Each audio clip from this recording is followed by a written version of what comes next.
episode of Brands and Barbed Wire. Today we have a special guest with you and really the founder of a new company, and we're going to learn more about that as we introduce her and her history and what an interesting history she has. So Carey Portell, I'd like to welcome you to Brands and Barbed Wire. I appreciate the opportunity. Thank you so much.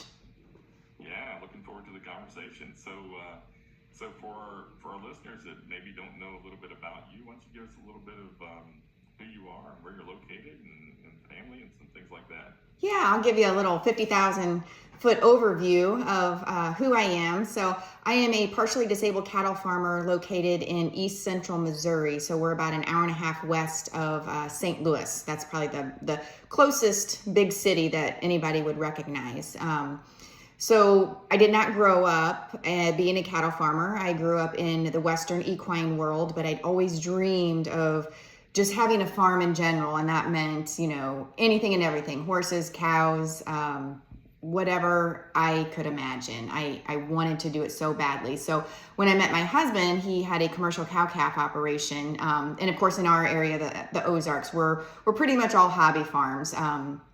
We have a 330 acre farm, and it's a large farm, around here. But, I travel the United States and I hear about these huge ranches, like, how many acres you have? 50,000. And I'm like, oh my goodness, that's very desirable to me. But also, like, I can't even imagine taking care of 50,000 acres when I've got 330 to take care of. But little bit about that is I've always been a cowgirl, but I had pretty big learning curve understanding cattle. At first, I told my husband, I was like, man, these animals are not smart, are they? Because I was coming from horses who just did what you told them to. And he's like, just beware, Carey. They'll be smart when they want to be. And I'm like, all right, I get it. So now I'm knee deep into it. I take care of our farm pretty much Monday through Friday. I did say that I was partially disabled, so taking care of the farm Monday through Friday is actually a necessity for me because it substitutes as my physical therapy, so I don't have to go to the hospital to do that anymore. And then also I get to contribute to our farm chores, which I enjoy greatly. And then my husband demands that he gets to do it on the weekend because that's what he wants to do full time. You just can't afford to do it around here these days. But yeah, that's pretty much how I run my days. Since I am partially disabled, I have started traveling the United States speaking about farming with disabilities. And I have like that extra little niche, I guess, with that is also being a woman disabled cattle farmer. So I got a couple of little ticks on there, but that's how Marty and I met. Was actually he heard me speak at one of my speaking events, and when he decided to form this new company, he said, hey, why don't you ride along with me? Interesting. So how did you and your husband meet? Through my dad, actually, if you can believe that. Yeah. So my husband was in between jobs trying to figure out, what he was going to do. And my dad owned a construction company at the time. And he said, I'll tide you over till you can figure out where you want to go next. And so he worked with my dad for, I think, a summer, probably off and on. And so I kept hearing about this guy. And I really wasn't in the mood for any kind of relationship. But once we met, I was like, oh, well, you didn't tell me he was like that. I think he's one of the few genuine men still out there. But he's a fantastic guy. And later when we talk about, how I received my disabilities, he's the rock of our relationship for sure. He stood fast and said, all right, I'm going to go on this journey with you. Awesome. And kids? You have kids? Yeah, so we don't have any together. We are a blended family. So he has 2 girls and I have a girl and a boy, and they are back to back in age. So, I mean, there's just one step after another of those kids. So, they're, I think right now, 22 through 27. So it's pretty close. I used to joke with everybody when I would walk in my house. I'm like, man, like the hormones in that house felt like a fog. Like you couldn't even see through them. Yeah, that's great. That's great. So kind of take us back to, those days. Maybe if you want to talk about, that. Take us back to that story if you Sure. like. Yeah, it's a big one because it's definitely a big niche in our timeline, and it changed the trajectory of our family's lives. But it'll be 14 years, December 29th, that two of my children were involved in a fatal drunk driving crash. And it was the craziest thing because it's the biggest thing that's ever happened in our community. We live right along I-44, pretty much the interstate splits the town in two. And I had come home and I had picked up two of our kids to go with me to an exercise class that I taught on every Wednesday. And who knew, leaving my house, at 6:10 at night, 8 minutes down the road, that we would be involved in something as horrific as we were. So it was a 4-car pileup, and it was fatal. The drunk driver was actually killed on impact. And I believe that everybody else was okay.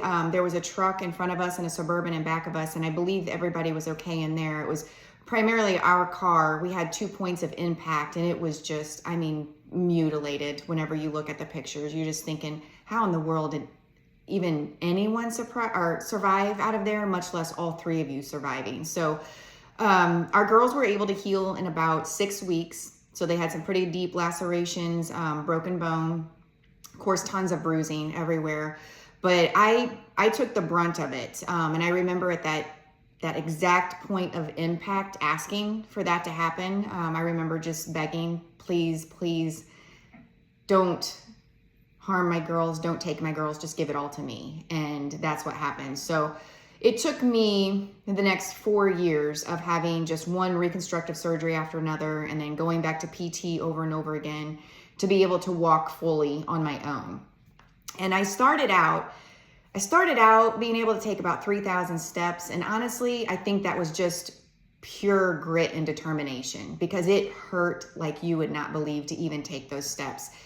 Since then, my injuries have, really started to deteriorate, and I'm down to about 1,800 steps. So pretty much every day, my 1,800 steps get used for, taking care of the farm animals and feeding cattle and things like that. And when I'm in the house, I primarily use my wheelchair to save those steps, because it's such a double-edged sword, because I have end-stage traumatic arthritis. So if I sit in a position for too long, my body wants to seize in that position. So I have to get up every so often and get stretched out so that I'm not just like a statue almost. That's what it feels like, is things just stop moving. But I really need to keep those 1,800 steps, because when you stop moving those joints, like they basically become concrete. They just will not work anymore. And I need to try to keep that flexibility as much as possible. So that people say, cattle farming is very hard. It's very difficult. They don't understand sometimes why I continue to do it. That's part of my reason, is that it keeps me moving. And I'm going to try to use that along with the fact that I need to have some kind of purpose and accomplishment on our farm, and the feeling of contributing. And the other side of that is some days it's really, really rough, and I got to push myself to get out there and do it on purpose, because if I don't, I just feel worse for days and days and days if I don't move my body. But a lot of up and down during my day. At some point I will be full-time wheelchair. Right now, about 3 years past what they thought I was going to be. So I listen to everything that they tell me to do. I do it because I know that if I stop, that part of my life is going to stop, and I'm just not ready to give that up yet. Yeah, wow. So I did listen to some of your story and read some of your story. I think that that type of situation happens to your family, and people respond obviously in different ways and to those experiences, stuff like that. It appeared that from your story that it sure deepened your faith and some of that stuff. If you want to talk about that, we're completely fine with that. I'd love to. That's the thing that I really, really admire about the agriculture world is, man, they are not afraid to talk about faith and God, and I can actually talk about it openly, and it feels wonderful to share that story, because I grew up going to church every single weekend. My kids were in Catholic school through elementary. That's as far as it goes. And we were very, very much into the church, but I always I had this feeling of, I feel like I'm just being superficial, because having a farm, I had a self-employed business, and I had just transitioned back into the medical field when the crash happened. And then we have 4 kids close in age. And I mean, things are just booming all the time. And I kept thinking, I have this feeling that I'm supposed to stop and pay more attention and, listen to what he's telling me, and stop in these moments and actually show gratitude. And I felt them, but I could only feel them for a fleeting moment, because I was like, God, I got so much to do. Like everybody's counting on me.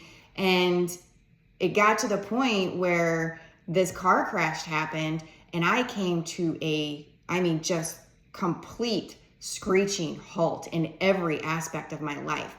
And mentally, that was very difficult for me to navigate, because I'm used to having to look at my calendar to say, my gosh, what all do I have to do today? I can't remember everything, and what kid needs to be where, and how am I even going to get them there, because this one has to be on the other side of town, at a certain time. And then nothing, like everything just stopped, because I physically could not do anything.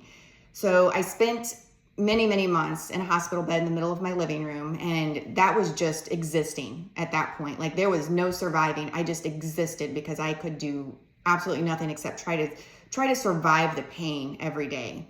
And having surgery after surgery, that first year was like the most horrid experience that you can ever imagine. Like it's just, you get to a point where sometimes you're like, man, Carey, is walking worth it? Like, is it worth it to keep having these surgeries and keep going through all this PT for all this stuff that you're going through? Like, difficult does not even describe it. And then finally into that second year, I got to slow down a little bit with surgeries, but they did keep coming. They were just a little more spread out. So to date, I've had 13 reconstructive surgeries. I've had 3 on my pelvis and 5 on each of my ankles. And it's just getting the bones to a point where they will sustain my weight, my own weight. And I know that they're not going to last a whole lot longer. At least that's what it feels like. But yet, it's been 14 years and I keep going. So I'm really crossing my fingers that I can continue that. But agriculture plays a really big part in my physical, my mental, and my spiritual aspect, because getting out there, when I was finally able to start getting back to the farm, and I mean trivial tasks, very trivial, the conversations that I had with God while I was out there, and the gratitude and the humbleness that he continued to show me, because I kept thinking I'm going to get back faster than I was, and I should be able to do this, but I can't. Or, hey, I started walking, but how many times have I stumbled today or I fell down? And it was me going, I hear you. I hear you, what you're doing. Every single thing that I do, you're teaching me a lesson. Sometimes I'm a little sarcastic, and I would say, you know what, can you just hold off like a week or two? Like, I'm pretty full up with lessons right now. And I would hear him. I swear I would hear him, just kind of giggle. But man, my relationship with him, and I noticed some people that sounds really weird. It probably would have sounded weird before I experienced it. I have the same relationship with God as I have with my husband. Like that is how important he is to me in my life. Like it is split like evenly between them. My relationship with my husband is very sarcastic and humorous, and that's exactly the way my relationship is with God. And he loves it because he knows he's always going to win, because he knows that I'm listening now. And it's a story that I love to share, but I do remember like my 2 biggest questions that first year that just haunted me. I mean, like it never left my mind. It was just like the little hamster wheel that just kept going. One was, am I ever going to walk again? And I didn't really know exactly what that meant. Like I wanted to walk like I used to, but I doubted that I probably ever would. My second question was, I know in my faith that you don't take people that still have a purpose. Like, what am I supposed to be doing for you now that I'm still here? And I didn't hear anything for the first 2 years. Man, that frustrated me, because I was like, I'm a planner, I'm a goal-oriented person, and I was really tired of being in limbo. I just wanted all the surgery stuff to stop, but I also wanted to know, like, where's my clarity? Like, what am I supposed to get from this? Besides, all these internal lessons. And I just kept asking that question over and over again. And somewhere in year 2, I started getting these little hints of, you're supposed to start telling people about these lessons that you learned. And I was like, nope, not going to do it. One, I was the most introverted 35-year-old you've ever met. I was so unbelievably private that I couldn't imagine even telling anybody about what we were going through. But also, I was still in the thick of it 2 years in. Like, there was no end in sight, and the rawness was still there. I mean, it had been 2 years, but I still couldn't talk about anything about it without completely having a breakdown, because I was still living that moment of, I'm just trying to get to a point where I can live at some point. But it kept having those hints coming at me. I told my husband, I said, it was kind of like he just had this finger and just poking me in the shoulder all the time. And about year 4, I started getting frustrated again. I'm like, listen, I need you to tell me, like, straight up, like, be loud and tell me exactly what you want me to do. And I remember having this conversation, and I was in a conference room, and I didn't even know anybody else was there at that point. That's how deep I was in conversation with him. And I'm not joking. It was like he was standing right in front of me, and he said these words. He said, Carey, do the one thing that you've been most afraid of your entire life. Speak up. And it was the most unbelievable confirmation I have ever felt. I mean, with exact certainty, I knew that that's what he was telling me to do. And I remember sitting there at that conference table, and I hung my head, and I was laughing, but I was shaking my head no, and then all of a sudden I shook my head yes, and I was like, all right. I'm like, that's what you want me to do. I guess that's what I'll start doing. And I was terrified. I did not want to get up in front of people and talk about anything. I don't care what it was. I didn't want anybody even looking at me. But the pull was so strong that I felt like I had to do it, or I would be disappointing him to a point that I could feel the disappointment. And so I started. And that first year was rough for me. I mean, it was, looking back, it was for me. That first year, speaking it was a purge and heal process. And after that first year, it started to become about everybody else. I started going over, like, all of the things that people were coming up and whispering in my ear after my presentations. All the things that when they got home, they would find me on social media and they would share their story that they've never told a single person in their entire life. And I was like, okay, this is no longer about me. This is what you can do for them. That they're basically puking out their most vulnerable thing about them and what they're going through, and they're trusting you to hold it. And that I knew at that exact moment, like, I've never had so much clarity in my entire life as I have since that moment. Yeah, I think that's right. That's part of the reason I want to get into your story a little deeper, is just because, we have listeners that, while they may not be able to relate exactly to your story, they sure can relate to struggles going on in their lives, and struggles going on with their operations, their families, whatever that is, right? And they need to know that there's an exit plan or whatever, right? Yeah, definitely. Bigger plan for their lives. And what I found fascinating when I first started doing this is I interviewed a guy out of Canada. His name was Jimmy Joe Henderson. He and I became friends, and really was just getting into his story about being in the Angus business and the cattle business and stuff like that. And he shared, part of his mental health challenges as a big ranch manager and all the pressure and everything else, and was really raw and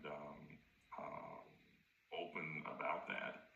And it was my most listened to podcast for a long time. I am so happy to hear that. Yeah, it was like I was like, why is this my most listened to podcast? I mean, the story wasn't any different than a lot of the other ones, but I think his vulnerability made people could relate to it, and people. I mean, we don't talk about it in the United States very much. If you go outside, they do, but agriculture is the number one industry for suicides. It absolutely is. Yeah.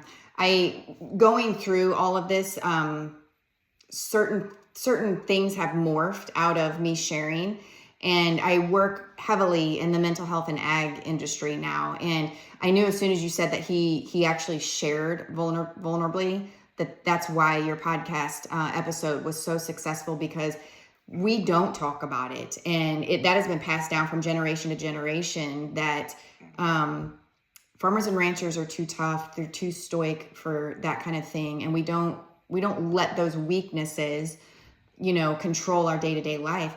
But I mean, start thinking about it. Like, what is agriculture? It's an uncontrollable roller coaster. We have no control over anything, basically.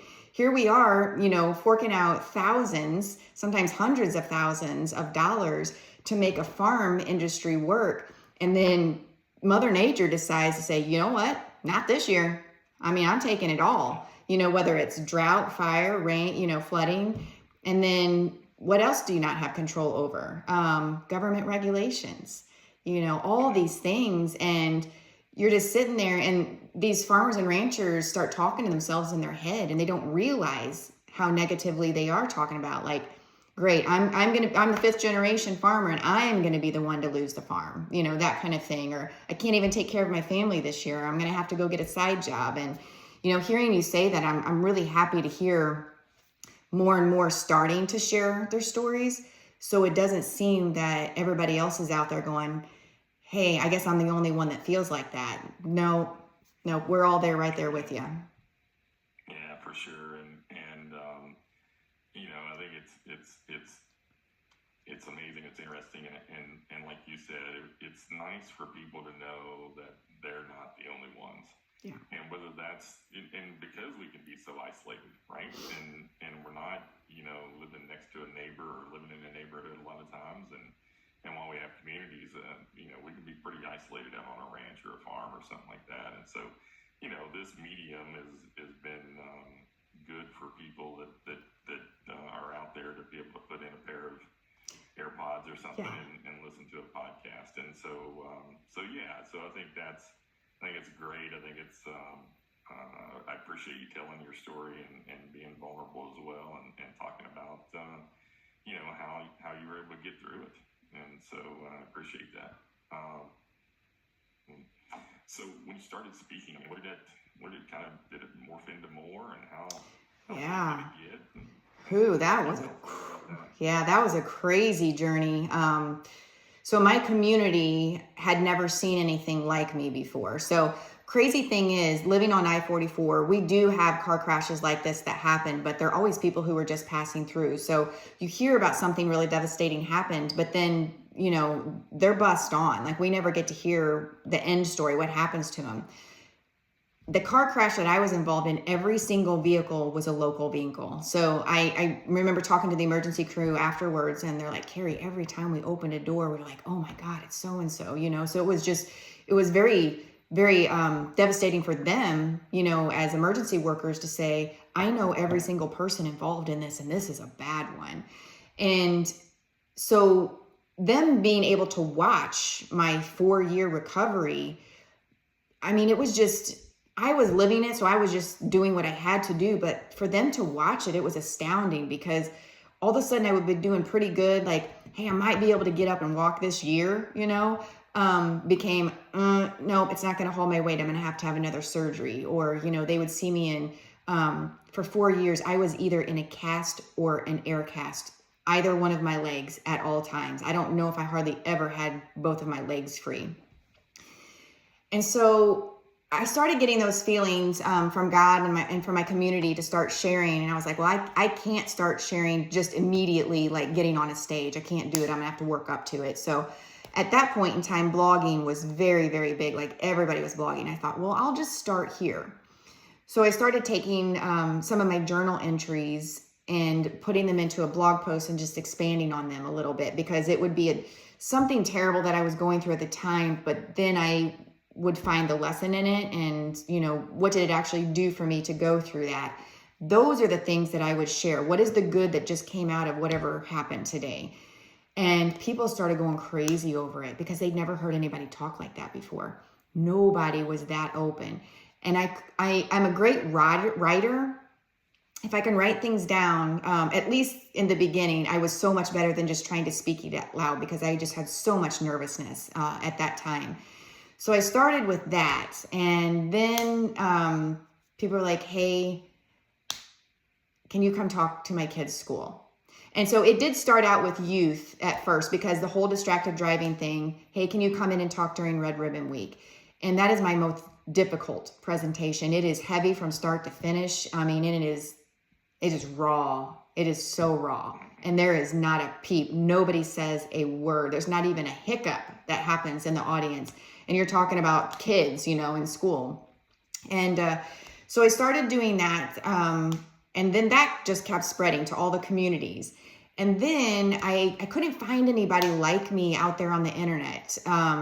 Not just being a woman farmer, but being a disabled farmer. So most of my pelvis does not move and neither one of my ankles moves. So my ankles are at 90 degrees at all times. They're fused.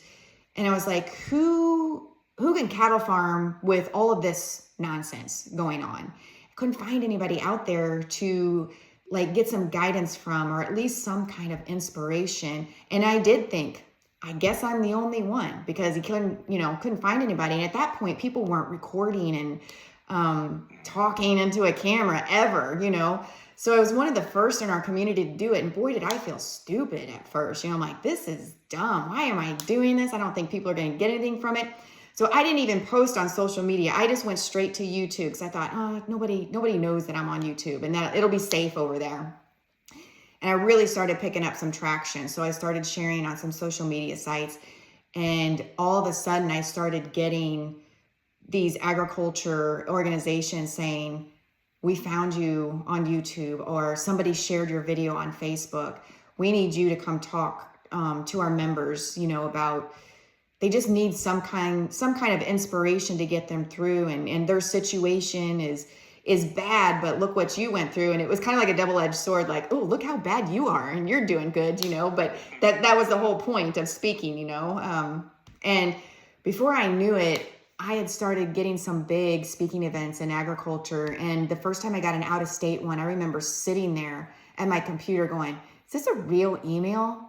Do these people know who I am? I'm just this person that, but something caught their attention within my story and said, hey, you know what, we need to share this with our members. And man, it just snowballed from there. Before I knew it, I had a map out and I was like, oh my gosh, look how many states I've actually gotten to speak in. And I got to take an airplane to this one, and, trying to navigate it with being in a wheelchair. And that was a whole other podcast episode, is trying to figure out how to travel alone in a wheelchair and not get frustrated and be gracious, with people, because they're not looking at you and trying to make sure that they're not in your way. They're looking at their phone, trying to get to their gate, and they're running right into you. And I'm like, I'm sorry.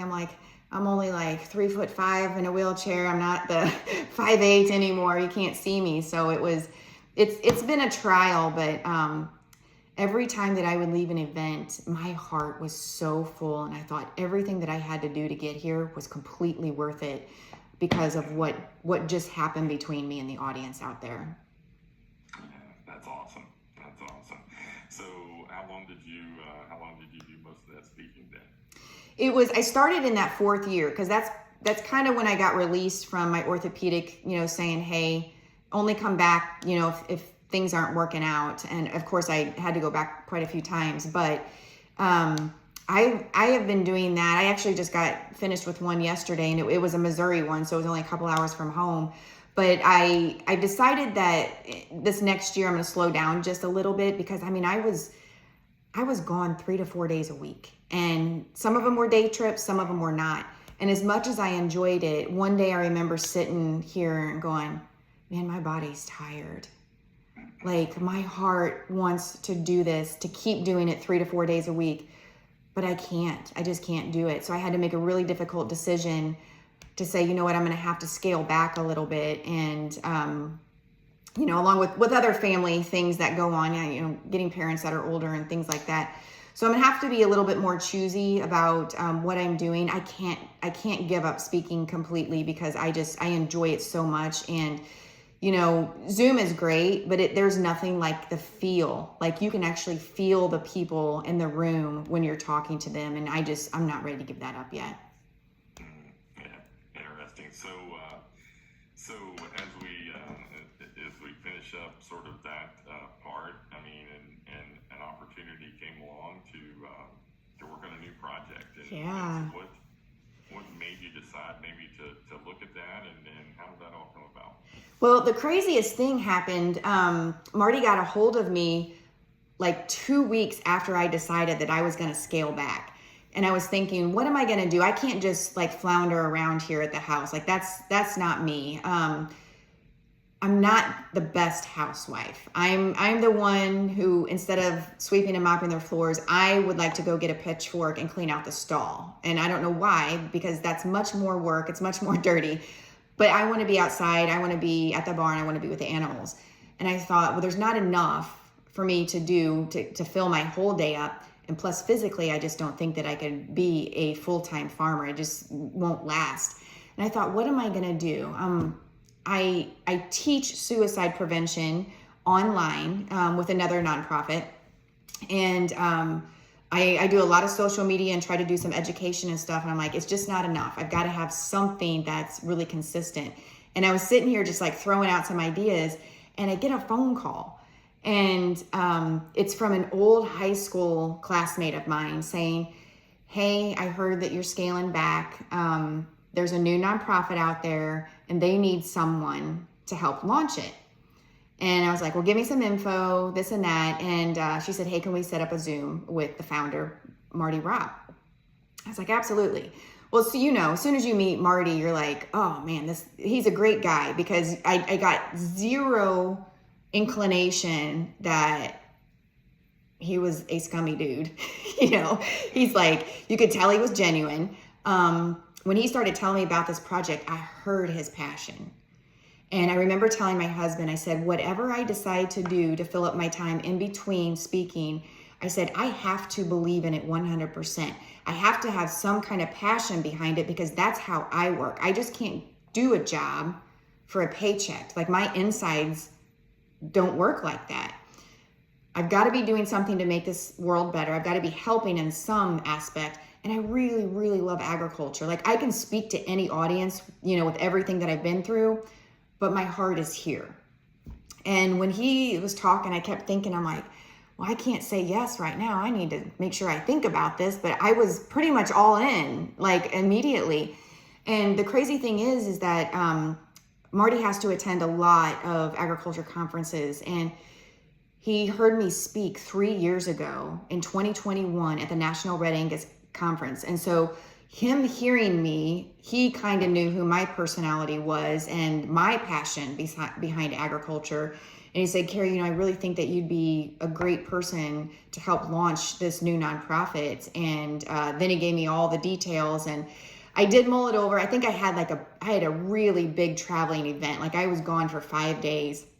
I had zero time to get back to him. And I thought, God, he's going to give it to somebody else, because I'm so busy. But I got back to him and I said, I want to talk more, but I think I'm in on this. And then once he really started getting into the thick of it, I was like, let's do it. Because New Acres it's a nonprofit.